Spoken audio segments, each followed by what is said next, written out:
नमस्कार, मैं शालिनी शुक्ला। आज बात करते हैं मकर संक्रांति की। इस बार मकर संक्रांति सिर्फ उत्सव नहीं, एक सवाल भी लेकर आई है। जी हाँ, मकर संक्रांति का पर्व देश भर में उल्लास और उत्साह के साथ मनाया जाता है।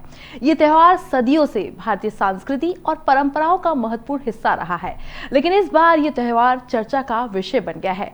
आखिर क्यों? उसके लिए देखिए ये पूरा वीडियो। आसमान में रंग बिरंगी पतंगे और दिलों में घुलती मिठास, यही पहचान है मकर संक्रांति की। मकर संक्रांति हिंदू धर्म के सबसे बड़े त्योहारों में से एक है।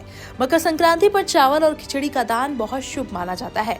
पंचांग के अनुसार इस बार ये महापर्व 14 जनवरी 2026 को है। इस दिन एकादशी भी पड़ रही है। अब ऐसे में सवाल उठ रहा है कि इस बार मकर संक्रांति पर चावल या खिचड़ी का दान करना चाहिए या फिर नहीं, क्योंकि मान्यता ये है कि एकादशी पर चावल नहीं खाए जाते हैं। मकर संक्रांति पर जरूरी बातें। अब सवाल ये है कि जब चावल या खिचड़ी का दान नहीं करना है तो फिर क्या दान करें? पंडितों के मुताबिक मकर संक्रांति पर तिल का विशेष महत्व होता है। तिल का दान, गुड़ का दान, तिल से बने लड्डू, तिल से बने अन्य पदार्थ का दान इस बार बेहद शुभ माने जाएंगे। धार्मिक मान्यता है कि मकर संक्रांति पर भगवान विष्णु को भी अक्षत्र चावल की बजाय तिल अर्पित किए जाते हैं, इसलिए एकादशी और मकर संक्रांति दोनों के नियम एक साथ निभाने का ये सबसे अच्छा तरीका है तिल और गुड़ का दान। तिल दान का धार्मिक महत्व। तिल को धार्मिक रूप से पवित्र माना गया है और इसका विशेष महत्व है। साथ ही कहा जाता है कि तिल दान करने से सूर्य देव प्रसन्न होते हैं। मान्यता है कि मकर संक्रांति पर तिल दान करने से पुण्य का फल कई गुना मिलता है। बता दें कि तिल दान ऐसा उपाय माना जाता है जिससे एकादशी के नियम भी सुरक्षित रहते हैं और साथ ही मकर संक्रांति का पुण्य भी प्राप्त होता है। मकर संक्रांति और एकादशी एक साथ पड़ने पर किन बातों से बचना चाहिए? तो बता दें कि चावल और खिचड़ी का दान इस दिन भूल कर भी ना करें, साथ ही अन्न से बने खाद्य पदार्थ का दान भी। तो आप लोग इस बार चावल और खिचड़ी का दान भूल कर भी ना करें। इसी के साथ बताते हैं मकर संक्रांति का महत्व। मकर संक्रांति सूर्य के उत्तरायण में लौटने का प्रतीक है, जिसे देवताओं का दिन कहा जाता है। शास्त्रों में उत्तरायण को धार्मिक उन्नति और पुण्य का समय माना गया है।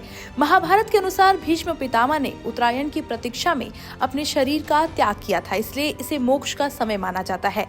मकर संक्रांति के दिन स्नान, दान और जप का विशेष महत्व है। इस दिन गंगा, यमुना या किसी भी पवित्र जल में स्नान करने से पाप धुल जाते हैं और अविनाशी पुण्य प्राप्त होता है।